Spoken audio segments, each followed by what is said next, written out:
Yo, what's up mga kaibigan? Halina tayo magkwentuhan. So napag-usapan nga natin kanina ang mga reports sa frustrated na at wala ng tiwala si Jonathan Kuminga at Moses Moody kay Steve Kerr at sa coaching staff ng Warriors. Pakiramdam nga nila ay hindi may lalabas ang kanilang full potential under Steve Kerr. Sa draft class sila ay considered si Jonathan Kuminga at Moses Moody bilang one of the most talented players. May ibang mock draft pa nga noon na si Kuminga ay pasok sa top 3. Kaya naman maswerte na nga ang Warriors sa bumagsak siya sa number 7. Sa ngayon nga ay napag-iiwanan si Kuminga ng mga tulad nila Franz Wagner at hindi ang talent ang dahilan dahil hindi nga nagkukulang dito si Kuminga bagkus pagkakataon o oportunidad na makapaglaro ng consistent na minuto. May mga games nga na maglalaro siya ng madaming minuto at minsan naman ay below 10 minutes ang kanyang lalaroin. Ayon nga kay Kuminga mismo, minsan nga daw kapag nilalabas siya ay hindi niya alam kung ano ba ang nagawa niyang mali at hindi nga daw magandang epekto nito sa kanya na palaging nagtatanong sa kanyang sarili.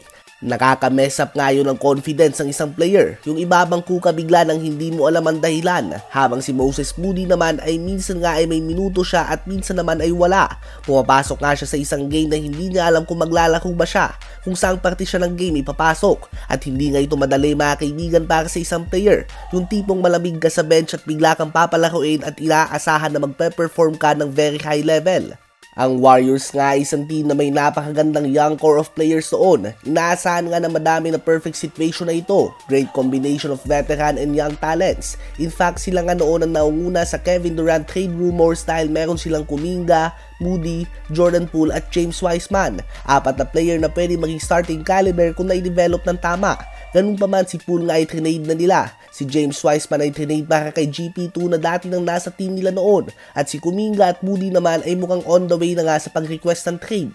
So ano ba ang problema ng Warriors? Para sa akin nga ay si Steve Kerr ang problema. Walang duda na magaling na coach si Steve Kerr. Ngunit hindi siya yung coach sa tulad nila Coach Pop at Phil Jackson na magaling mag-develop ng talent. Dahil kung maaalala nyo nga, dumating siya sa Warriors, all-star caliber players na sila Steph and Clay. Ang nag-develop nga dito ay si Mark Jackson at pumasok si Steve Kerr upang may tulak ang team na ito sa championship caliber at nagawa niya nga ito. Maganda ang mga plays niya, magandang on-court adjustment si Steve Kerr, magandang pagkakahandle niya kay Steph, Clay at Draymond. Ngunit hindi natin masasabi na magaling siya na mag-develop ng players dahil nasayang nga ang napakagandang young core ng Warriors na supposed to be ay magiging cornerstone ng franchise na ito for the next 5 to 10 years at supposed to be mag-extend ng championship window ng team na ito.